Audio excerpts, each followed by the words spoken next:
Well, ladies and gentlemen, good evening. It's a great pleasure to be here. Many thanks for inviting me. My name is Nick Perry, and my thanks go to Brendan and to the Cavan Library for organizing this event and for the great work they've been doing during this centenary period. I'm now going to share my screen. My subject this evening is this man, Major General Oliver Nugent, who commanded the Ulster Division during the Great War, but who in 1922 was living in retirement at Farranconnell, his home in South Cavan.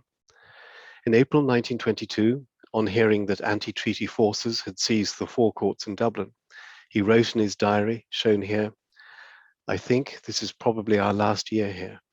I do not think it likely that there will be any place for me in the new order when and if it comes."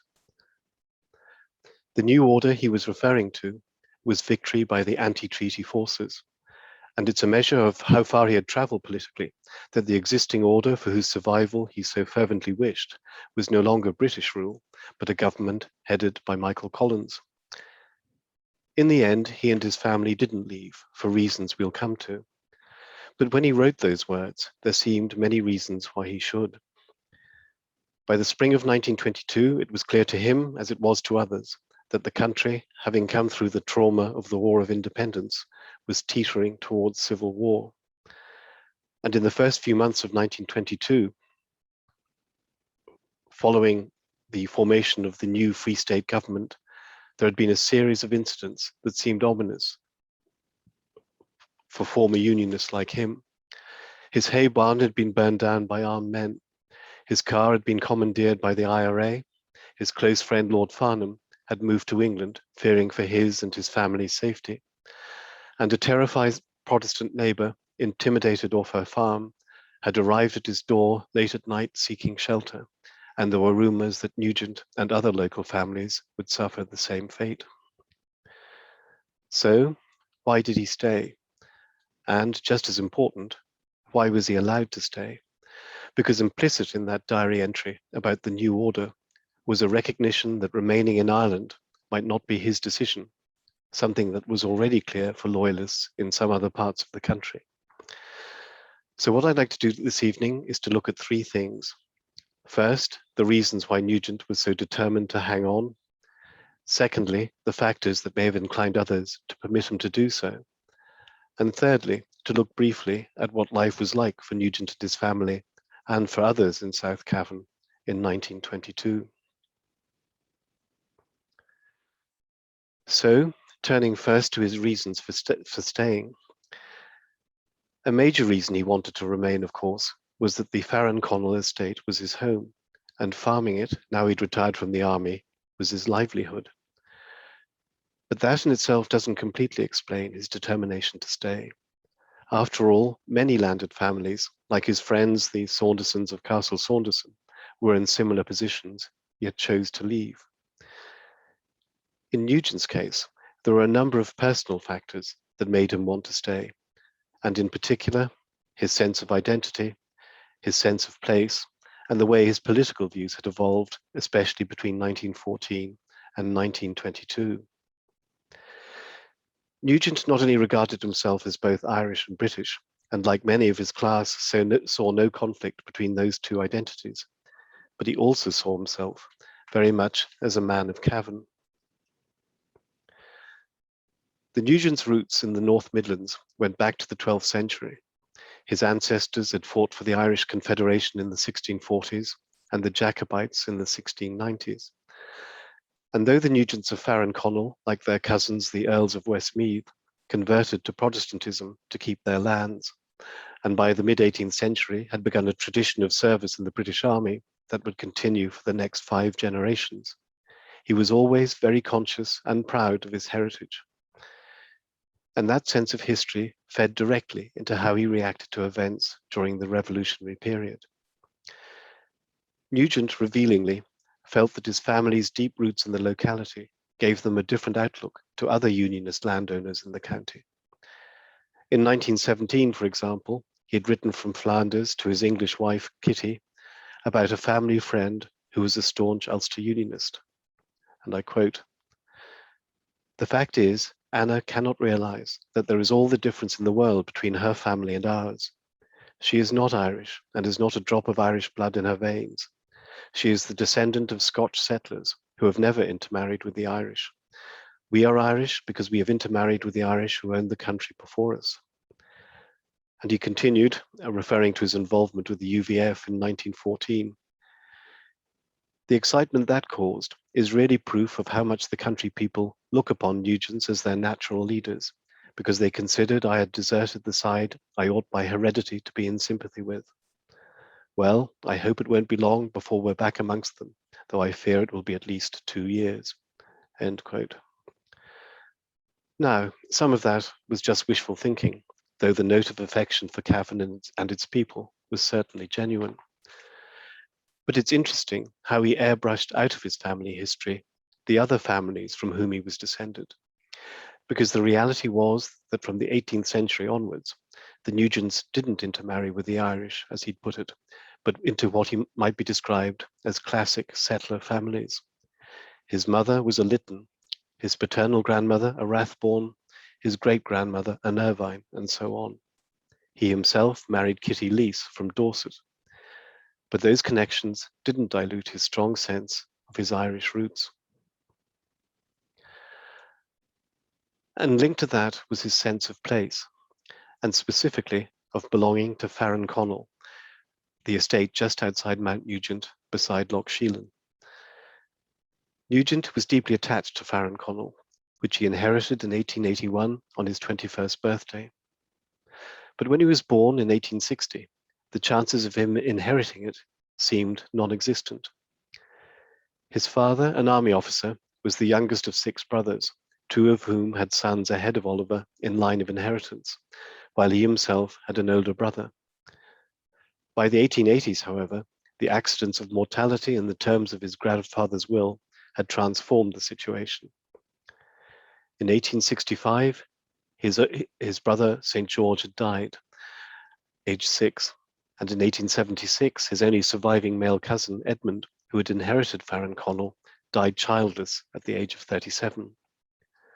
And so, when Nugent came of age, the estate passed to him, though for a time his father ran it on his behalf.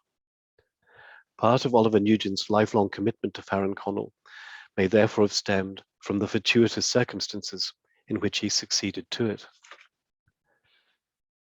With the property, though, came significant financial burdens, which in turn would influence his military career.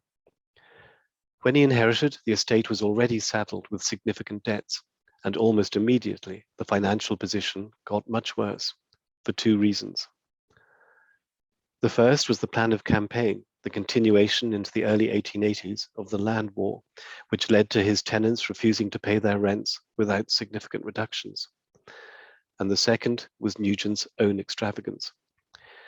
In 1882, he'd been commissioned into the Royal Munster Fusiliers, where he spent an unhappy 9 months before transferring to the more prestigious and much more expensive 60th Rifles, where he immediately became plunged into debt, buying expensive outfits, losing money heavily at gambling, and so on. By 1886, things were so bad that he concluded miserably that he would have both to resign his commission and sell Farranconnell. To the fury of his formidable mother, his father had died in 1884. She blamed his fecklessness for the impending loss of the family home and suggested he should enlist as a private soldier after sending in his papers. But at the last minute, he changed his mind and decided to transfer to the 4th Battalion of his regiment in India to try to save money. In September 1886, he left Ireland, writing in his diary, "Said a long goodbye to my dear old home. Mother, Cyril, O Lord, and Harry, all grieved at my going, and I heart sorry to leave the old house I may never see again. God protect it in my absence, and send it and us better days." It is one of the paradoxes of Nugent's career that in order to preserve the home he loved, he spent most of his life away from it. Between 1882 and 1920, when he retired from the army, he spent more than 20 years overseas, in India, South Africa, and on the Western Front, and for only 5 years was he based in Ireland. And as we can see, this jokey little cartoon on the lower right, which he drew probably in 1892 when returning to India after leave, shows him saying goodbye at Oldcastle Station and has at the bottom a reference to rivers of tears. Nevertheless, the decision to go to India was the making of his military career. The 10 years he spent there brought him operational experience on the northwest frontier, a decoration for gallantry at the Malakand Pass, and entry to the Staff College, which prepared the way for future promotion. It also saved the estate. He was able to reduce expenditure in India, but Farron Connell couldn't have been kept going without the efforts of others, including money provided by his mother Emily, the dowry that Kitty brought with her on their marriage in 1899, and the careful management of the estate for almost 40 years by William Tatlow, Nugent's Dublin-based agent, and his son. In fact, the appointment of the Tatlows in 1886 was one of the best decisions Nugent ever made, and the families became very close, so much so indeed that when Nugent's mother died in 1922, she was buried in the Tatlow family plot at Dean's Grange in Dublin.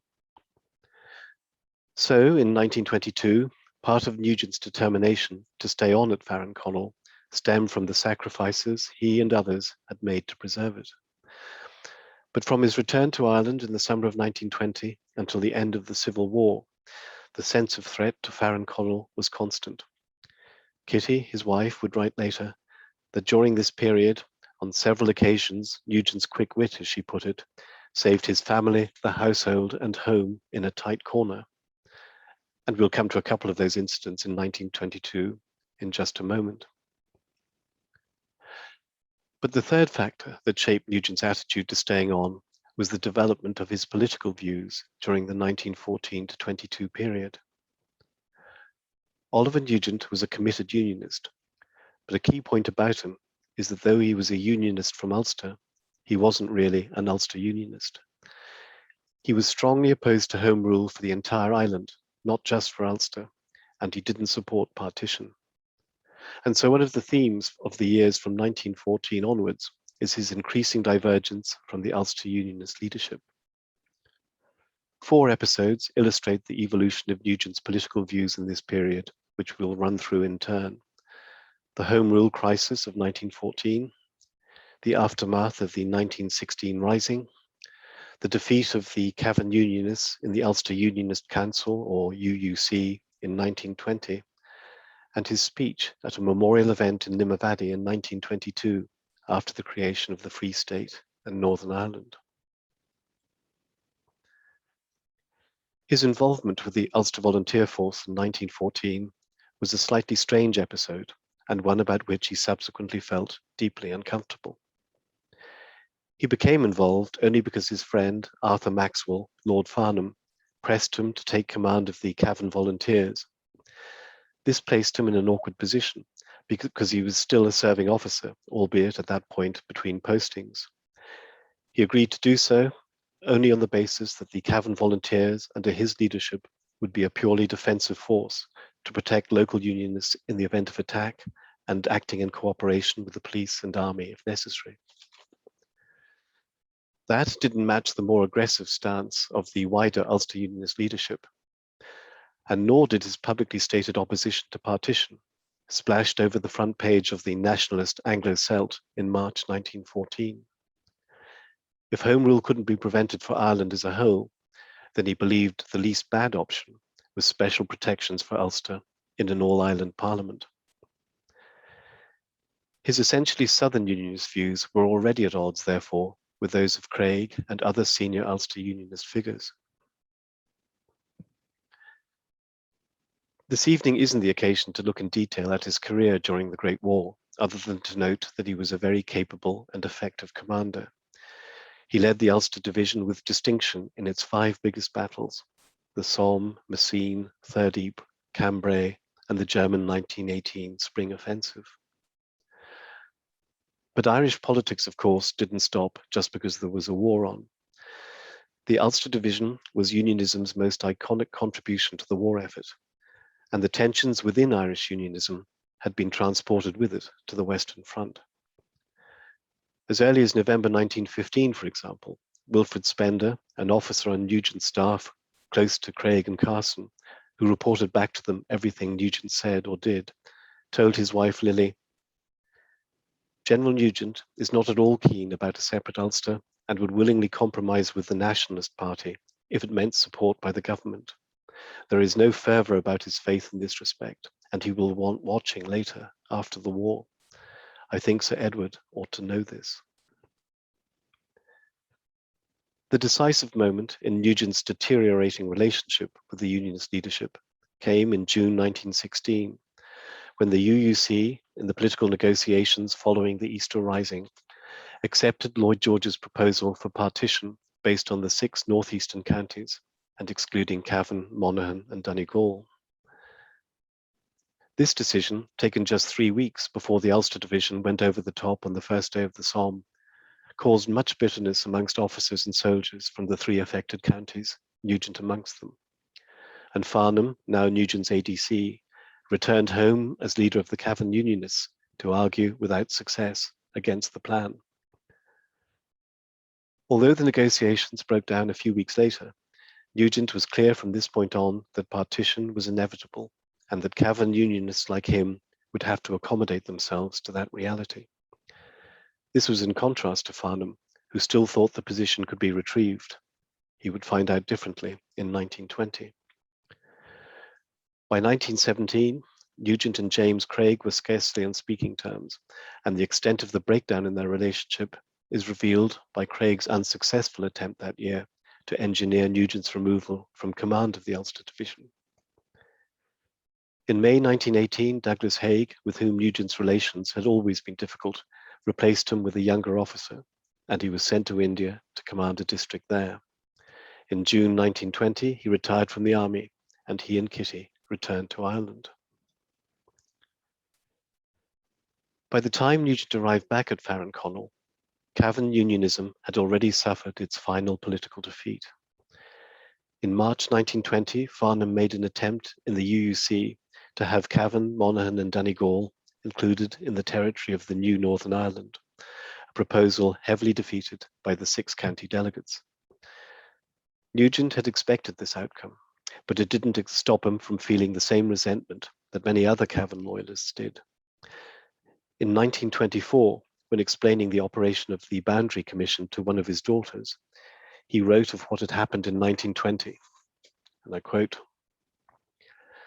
"There was a great deal of talk, but in the end, 3 counties of Ulster were excluded from the area which refused to come under an Irish Parliament. The point is interesting, as the present attitude of many Northern speakers is to assert that they were deprived of 3 of the 9 counties of Ulster, and that therefore they will not submit to having more taken from them. The truth being that they would not have taken more than the 6 counties at any price." And he went on, "The slogan now raised of not an inch of land, not a Protestant, comes with doubtful sincerity and no consistency from the people who had no hesitation in abandoning the whole of their co-religionists in the rest of Ireland to the mercies of men whose creed, so the Ulster leaders and Orangemen said, was destruction to the Protestant religion and who were unfit to govern anyone." End quote. And some of this frustration would surface publicly in a speech he made in Limavady in March 1922. As soon as he arrived back in Ireland in 1920, Nugent had thrown himself into commemorating those who had died in the war and assisting those who returned. In the same way that during the war he'd hoped shared service at the front would have a unifying effect politically, he now saw the commemoration of shared sacrifice as potentially serving the same purpose. He was in considerable demand.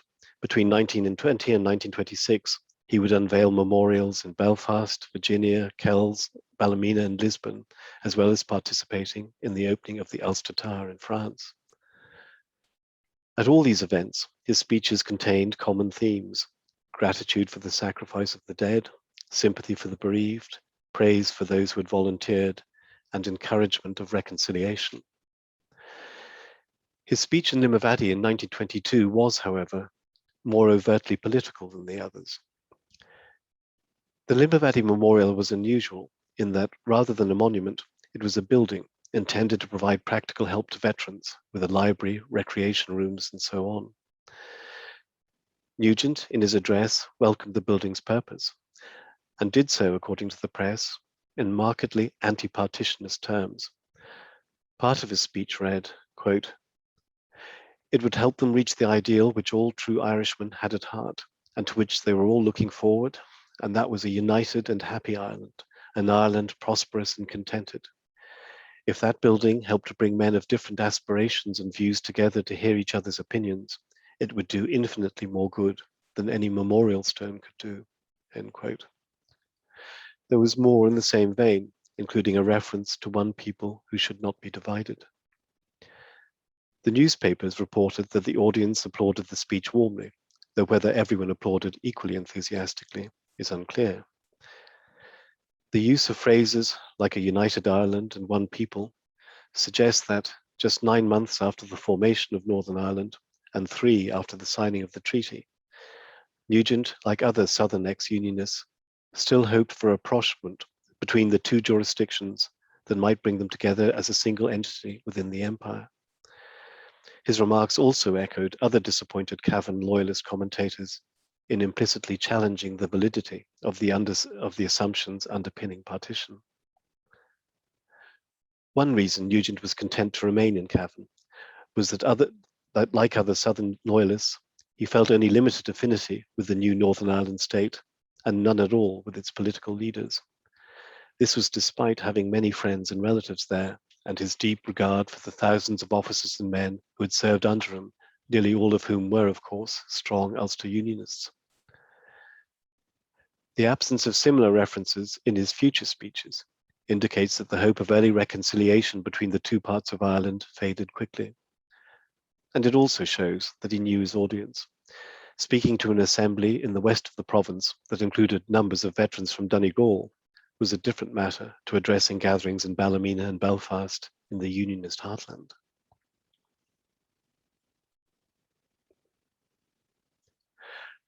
Which brings us on to the factors outside Nugent's control that may have helped him in staying on, and why he was left relatively unmolested despite his background. His and Kitty's return to Farranconnell in the summer of 1920 coincided with a dramatic escalation in the levels of violence. The great majority of the 1,800 or so politically related deaths in Ireland during the War of Independence occurred between July 1920 and July 1921. A characteristic of the violence, however, was its uneven distribution. Cavan had one of the lowest death tolls in the country, with just a dozen or so fatalities, compared to well over 500 in Cork, of course a much bigger county. Why Cavan, with its sizable Protestant population and proximity to the new Northern Ireland, was spared the bloodshed seen elsewhere is a topic for another day. But it's perhaps just worth noting that in Cavan and in neighbouring counties like Meath and Westmeath, the nationalist political victory was as comprehensive as anywhere else, without mercifully having to endure the bloodletting. Whatever the reasons, however, it was fortunate for Nugent that the conflict in Cavan never reached the ferocity it did in parts of Munster. Kitty later attributed the fact that the family survived the Troubles relatively unscathed to Nugent's being much respected and loved in the neighbourhood. But had they lived near, say, Bandon rather than Ballyjamesduff, that might not have been enough to safeguard him or his home. But beyond the general point about patterns of violence across the country, there are, I think, 3 specific reasons why Nugent and his property weren't targeted more aggressively. The first was a very practical one. He continued to live at Farranconnell. And while that might have left him at greater risk of personal attack, it certainly reduced the risk to the house. A feature of the War of Independence and Civil War was the widespread destruction of property by all sides, including the burning by Republicans of big houses, mostly Unionist-owned. While Cavan was less affected than some other areas, several such houses were destroyed, and vacant houses were at particular risk. Stradone House, the home of close friends of the Nugents, the Burrows, had, for example, been burnt the previous year, and the residence of the Maxwell family, Arley, near Farranconnell, which had been standing empty, was so badly damaged by looters it had to be demolished. Kitty later recalled that we were given indirectly to understand that as long as he, Nugent, or any of his family were in the house, it would not be burned down. That assurance, whatever its source, was honoured. Nevertheless, the threat to Farron Connell was constantly on Nugent's mind. A second factor that reduced the risk to the Nugents was that before the war, he had ceased to be a landlord. Between 1904 and 1908, he had had the good sense, both politically and economically, to sell off most of his estate to his tenants under the terms of the Wyndham Land Act. Much apparently political violence against former landlords in the revolutionary period really stemmed from agrarian grievances, so the sale of most of the estate had removed a major potential source of friction with the local community. But even so, Nugent was still a landowner with 500 acres, and in 1922, land hunger was as prevalent in the North Midlands as in other parts of rural Ireland. We mentioned earlier the case of Louisa Heppenstahl, the 50-year-old Protestant spinster with a nearby farm who arrived at Farron Connell one night in May, too frightened to stay in her house, to which she never returned. Nugent heard that the blackguards who have hunted Miss Heppenstahl out boasted that they would now clear Thompson's out of Ross and then do the same to me, and added in his diary, "How long shall we be able to remain here?" In fact, he wasn't subjected to the same direct intimidation, though, as we noted, his barn was burnt in January 1922, and there were constant episodes of trespass and poaching, the theft of timber, and so on, all of which added to the pervading sense of insecurity. But the third factor that almost certainly reduced animosity against him was his political views. He was well known as a unionist, of course, but his anti-partitionist views were equally well known. And during the 1914 Home Rule crisis, he had at least attempted to keep up a dialogue with local nationalist political representatives. For example, by writing to a local councillor, William Ahern, explaining his position and offering a meeting to discuss their differences. The offer wasn't taken up, but there was a good deal of mutual respect there, as we'll see. After his return from India, Nugent played no role personally in the War of Independence, though many of those he had served with did. During the war, he'd hoped that shared experience of service would bring Unionists and Nationalists closer together politically. But in the Anglo-Irish War and the parallel sectarian conflict in Northern Ireland, ex-servicemen were involved on all sides, thousands serving in the RIC, IRA, Ulster Special Constabulary, and other armed groups. Several of his former subordinates from the Ulster Division held senior police commands in the north, and one, Frank Percy Crozier, shown here, commanded the auxiliary division of the RIC from its formation in 1920 until his controversial resignation in February 1921. Nugent undoubtedly regarded the government's hardline, not to say unprincipled, security policy in 1920-21 as wholly counterproductive. Crozier later wrote that Nugent strongly disapproved of the behaviour of the auxiliaries in Black and Tans, and had told him they should never have been deployed in Ireland because they weren't gentlemen. And as activity by the police and military in South Cavan intensified in early 1921, Nugent intervened to secure the risk of, as Kitty put it, the son of a poor widow taken off by the Black and Tans under the eyes of his mother in her own cottage. And she believed it was only through Nugent's ceaseless demands that the young man was released unharmed. Interventions like this help explain why Nugent remained well regarded locally.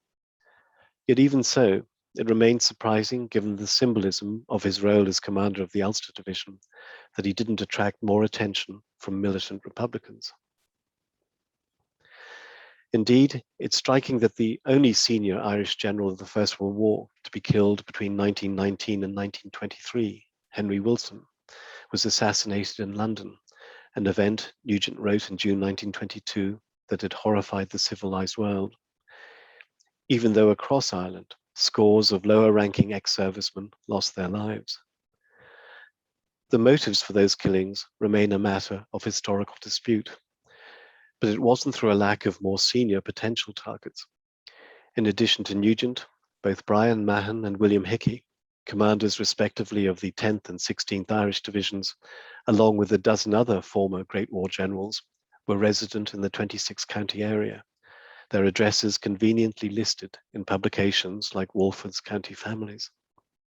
Several had public profiles through commemoration and other events, while Hickey and Mahon would in 1922 be appointed to the Irish Senate.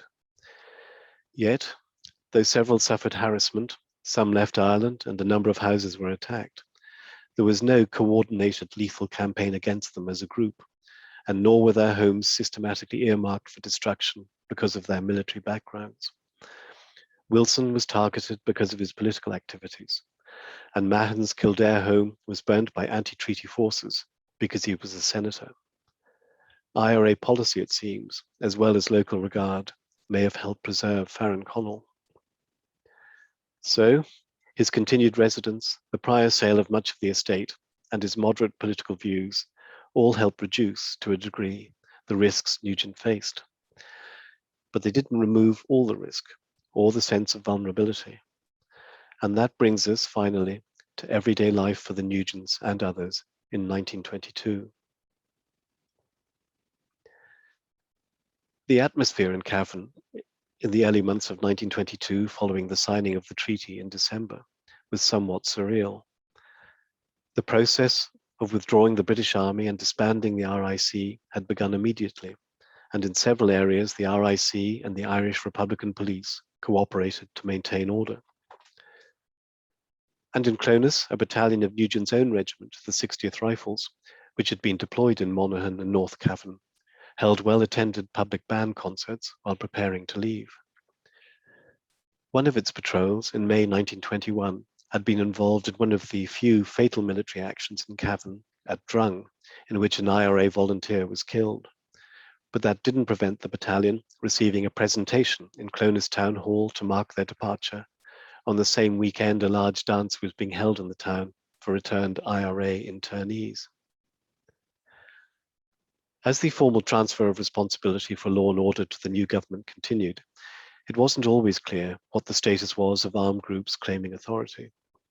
On the 27th of March, Nugent recorded, "This afternoon, 5 men, partly in uniform, stating that they belonged to the IRA from Cavan, came here demanding loan of my car. On my refusal, they took it and drove off. What a country and what people. There is unlikely I shall ever see the car again, or if I do, it will be fit to use. There is absolutely no redress, as there is no law in Ireland now. I feel the indignity of the outrage more than the loss of a Ford." And he added, "I'm glad it wasn't a good car." And yet, relations between this retired British general and the IRA in the Mount Nugent area were in some ways surprisingly correct. On the 1st of May, Nugent received a threatening letter, purportedly from the local IRA commander who lived nearby. Nugent immediately went to his house and found him not in, but he called at Farron Connell that evening and denied, as Nugent had suspected, that the letter had come from him. At the end of the month, 2 IRA men came, Nugent wrote, to ask for subscriptions for the volunteers. Told them if I subscribed, it could only be as blackmail, so they went away. Should probably have given them money if they had waited or had a less insolent spokesman. One of the men whom Nugent didn't know had been aggressive. Although the IRA at this time were under instructions not to extract contributions by force, this was an exchange that in another part of the country might well have ended differently. Even more worrying was the evidence of intensifying divisions between pro and anti-treaty supporters in the south, accompanied by increasing sectarian violence in the north. In February 1922, Nugent's diary listed a series of violent events, including mass kidnappings along the new border, a confrontation at Clonus railway station between the IRA and Ulster Special Constabulary members, which left an IRA officer and 4 specials dead, and heavy fighting in Belfast. 43 people were killed there in February. On the 25th of March, he recorded the shocking murder of a whole Catholic family in Belfast, a reference to the killing by renegade police of 6 members of the McMahon household. Nor were the deaths confined to the northeast. On the 29th of April, he noted, shocking murders of Protestants in County Cork, presumably reprisals for the murder of Catholics in Belfast. This was the so-called Bandon Valley massacre, when 13 Protestants were killed by Republicans. Given the subsequent controversy over the motivation for the killings, it's interesting that Nugent's immediate assumption was that the violence in Ulster and Munster was linked. In May, following the internment by the Northern government of 300 nationalists, nearly all of course Catholics, he commented, "I wish I could see that some other denominations have been arrested too." His concern wasn't just a desire for even-handedness. He saw Southern Protestants as hostages for what was happening in the North, noting that, "I fear there will be reprisals in this part, and I have no hope in Collins or De Valera." He watched the continuing slide towards civil war in the South with alarm. With the capture of the forecourts in June, he was cautiously optimistic, but his optimism disappeared in August with news of the deaths of Griffith and Collins. And the conflict, now in its guerrilla phase, soon came closer to home. In a 3-week period in late August and September, for example, within a few miles of Farranconnell, the Oldcastle bank manager was held up and attempts were made to raid banks in Ballyjames-Duff in Virginia. The Mount Nugent post office was robbed by armed men.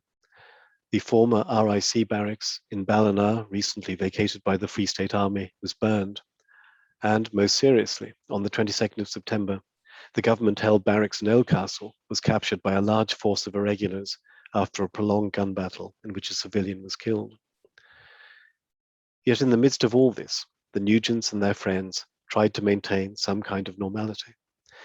Kitty joined other county grandees at the Cavan show on the 6th of September. The Rotherhams, the Featherstone Hawes, and Lady Longford came separately to tea at Farranconnell that week. And Nugent and Kitty spent a few days in London to settle their daughter Alison back into school and meet St. George, who joined his father's regiment on his return from India. But the day after Nugent's return to Farranconnell, 5 men raided the house for arms. They accepted Nugent's word that there were no guns in the house and left, but he wrote, "The indignity of living under conditions where one is at the mercy of such people is intolerable." His son, St. George, just a few weeks earlier, had implored his father to get the family out of Ireland, but Nugent, as we've seen, was determined to stay if he could. Other long-standing friends reached a different conclusion, and around a quarter of the landed families who had formed part of the Nugent's pre-war social network had left Ireland by 1925. But that, of course, also means that 3/4 didn't leave, and not all of those who did left permanently. In July 1922, Nugent met Arthur Farnham living under police protection in London. Nugent wrote in his diary, "He can get no rents and is absolutely broke. Poor old boy. He deserves a better career than to be a die-hard, in no one's interest except of the politicians in the north of Ireland who sacrificed him for their own purposes." Yet the Farnhams would return to live in Cavan full-time in 1927. Nugent's diary entries for the closing weeks of 1922 remain bleak. On the 25th of November, he recorded that Erskine Childers has been shot. A poor sort of ending to what, by all accounts, might have been a brilliant life. I think the Free State government was right. They could not let off the leaders and shoot the followers. In the absence of Nugent's diary for the following year, it's unclear what he made of the increasingly severe reprisals of early 1923. But as his comments on Childers' execution reveal, he certainly believed the Dublin government had to take whatever steps it needed to survive. The year 1922 closed, therefore, with uncertainty and anxiety hanging over the Nugents of Farranconnell, as they did over many other Southern Loyalists. Yet, moving forward 2 years, Nugent's 1924 and 1925 diaries paint a very different picture. In Mount Nugent and the surrounding areas, life for those landed ex-Unionists who had managed to hang on settled down remarkably quickly after the Civil War. The experience of their counterparts in other places, including Monaghan, was sometimes quite different. Although their world had changed radically in some respects, in others, familiar patterns were reasserting themselves. Country sports had resumed, and friends from Northern Ireland and Britain, as well as the Free State, came to Farranconnell to shoot and fish, while the round of house calls to an admittedly smaller number of big houses continued. Nugent threw himself into running Farranconnell and brought to the task the same focus and attention to detail that had characterized his military career. A saying amongst the estate workers was that no job at Farranconnell was finished until it had been done twice. He was appointed to the Agricultural Committee of the Royal Dublin Society and was a member of the Church of Ireland's General Synod. All certainly wasn't perfect. The estate experienced ongoing financial difficulties, while some petty interdenominational incidents were suggestive of wider sectarian tensions. Yet Nugent had little difficulty in adjusting to life in the Free State.